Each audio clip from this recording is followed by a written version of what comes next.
എല്ലാവരെയും ഒരിക്കൽ കൂടി സ്വാഗതം ചെയ്യുന്നു.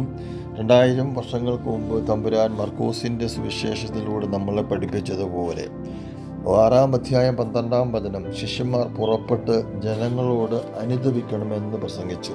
ഈ ഒരു വചനത്തിൻ്റെ പ്രസക്തി നമ്മൾ അറിയണമെങ്കിൽ 1 കൊരിന്ത്യർ 2-ാം അധ്യായത്തിൽ പൗലോസ്ലീഹ പറഞ്ഞിരിക്കുന്ന വചനം എന്തുമാത്രം നമ്മളിലുണ്ട് എന്ന് നമ്മൾ അറിയുക.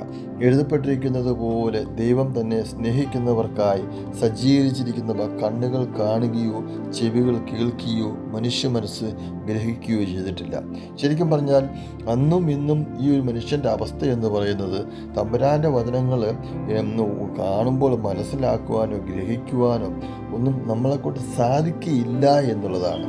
അനുദപിച്ച് പശ്ചാത്തപിച്ച മനുഷ്യനിൽ ശിഷ്യന്മാർക്ക് അതുണ്ടായ ഒരു പ്രത്യേകമായ ഒരു കൃപയെന്ന് പറയുന്നത് ദൈവവചനം കേട്ട് കണ്ട് അത് അനുഭവിച്ച് പശ്ചാത്തപിച്ചവർക്കിടയിൽ അവർക്ക് പിശാചുകളെ പുറത്താക്കാൻ പറ്റി, രോഗികളെ സൗഖ്യമാക്കാൻ പറ്റി. ഈ ഒരു വചനമാണ് ശരിക്കും പറഞ്ഞാൽ അന്നത്തെ കാലത്തിൻ്റെ ഒരു പ്രാവർത്തിക മേഖലയിൽ അത് സംതൃപ്തിയോടെ നടന്നുകൊണ്ടേയിരുന്നത്. എന്നാൽ ഇന്ന് നമ്മളെ സംബന്ധിച്ചിടത്തോളം നമ്മുടെ ഉള്ളിൽ കിടക്കുന്ന ആത്മാവ് ദൈവഹിതം അറിയുവാൻ പോലും സാധിക്കാൻ മേലാതെ ഈ ലോകത്തിൻ്റെതായ മുഴുവൻ പാപവലയത്തിലൂടെ നമ്മൾ ജീവിച്ചു കൊണ്ടേയിരിക്കുകയാണ്.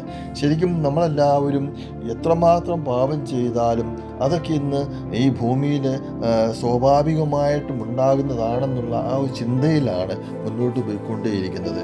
എന്നാൽ എല്ലാ കാര്യങ്ങളും അറിയാവുന്ന ആത്മാവ്, ദൈവത്തിൻ്റെ നിഗൂഢ രഹസ്യങ്ങൾ പോലും അന്വേഷിച്ച് കണ്ടെത്തുന്ന ഒരു പരിശുദ്ധാത്മാവ് നമ്മുടെ ഉള്ളിലുണ്ടെങ്കിൽ ഈ പാപത്തെ ഓർത്ത് പശ്ചാത്തപിക്കുവാനും അനുദപിക്കുവാനും ഒക്കെ ദൈവം നമ്മളെ സഹായിക്കുന്നു.